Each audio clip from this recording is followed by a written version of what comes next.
దేశవ్యాప్తంగా election commission sir ప్రక్రియను జరిపిస్తుంది. కొన్ని రాష్ట్రాల్లో ఈ ప్రక్రియ పూర్తి అయిపోయింది, కొన్ని రాష్ట్రాల్లో ఇంకా నడుస్తున్నాయి. ఈ రెండు తెలుగు రాష్ట్రాల్లో ఆంధ్రప్రదేశ్, తెలంగాణ రాష్ట్రంలో ఆల్రెడీ పూర్తి అయిపోయింది. ఏపీలో అప్రాక్సిమేట్గా 70 లక్షల ఓట్ల దాకా తీసేసినట్టుగా ఉన్నారు. తెలంగాణలో కూడా 70 నుంచి 80 లక్షల ఓట్లు పీకేసినట్టుగా తెలుస్తుంది ఈ సర్ ప్రక్రియ. గతంలో తమిళనాడు, అదేవిధంగా వెస్ట్ బెంగాల్లో ఈ సర్ ప్రక్రియ వల్ల కొన్ని నియోజకవర్గాల్లో ఏ విధంగా ఓట్లు కోల్పోయారు మనందరం కూడా చూసాం. ఆయా నియోజకవర్గాల్లో ఆ రాష్ట్ర ముఖ్యమంత్రులు కూడా ఓడిపోయిన సందర్భం కూడా మనం చూసాం. వెస్ట్ బెంగాల్ కానీ, అదేవిధంగా తమిళనాడు రాష్ట్రంలో అక్కడంతా కూడా చీఫ్ మినిస్టర్ కూడా ఓడిపోయారు. ఈ సార్ ప్రక్రియలో కొన్ని ఓట్లు తొలగించడం వల్ల ఓడిపోయారని చెప్పేసి చాలామంది అంటూ ఉంటారు.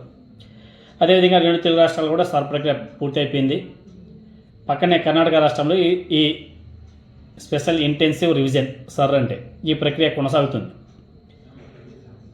ఈ ప్రక్రియలో భాగంగా నటుడు ప్రకాష్ రాజ్ గారి ఓటు ఎగిరిపోయిందంట.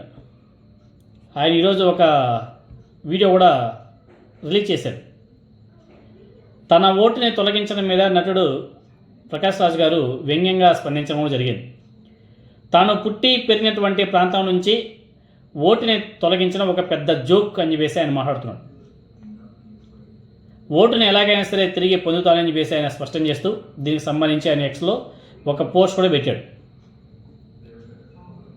ఈ పోస్ట్లో కర్ణాటకలో జరుగుతున్నటువంటి సర్ ప్రక్రియలో భాగంగా బెంగళూరు నియోజకవర్గం నుంచి నా ఓటుని తొలగించారు. ఇది నాకు ఒక జోక్ లాగా అనిపించింది. నాతో పాటు దాదాపు 65 లక్షల మంది ఓటర్ల పేర్లను ఇలాగే తొలగించారు. నేను ఇదే బెంగళూరు నియోజకవర్గంలో పుట్టి పెరిగాను. నా స్కూలింగు, కాలేజీ, థియేటర్ అన్నీ కూడా ఇక్కడే జరిగాయి. అంతెందుకు, పోయిన ఎన్నికల్లో ఇదే బెంగళూరు నియోజకవర్గం నుంచి ఎంపీగా కూడా పోటీ చేశాను కదా.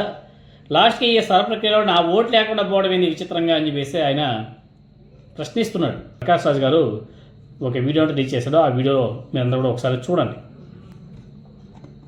Dear friends, Satyu, I want to share a joke with you.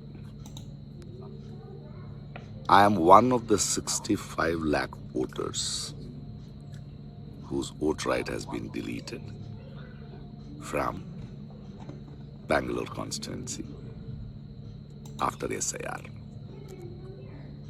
Nice joke, no? I was born in this constituency. I lived in this constituency. I had my schooling, college, theatre.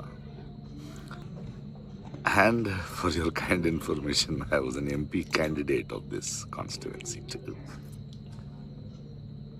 Well, the joke is nice. Game on.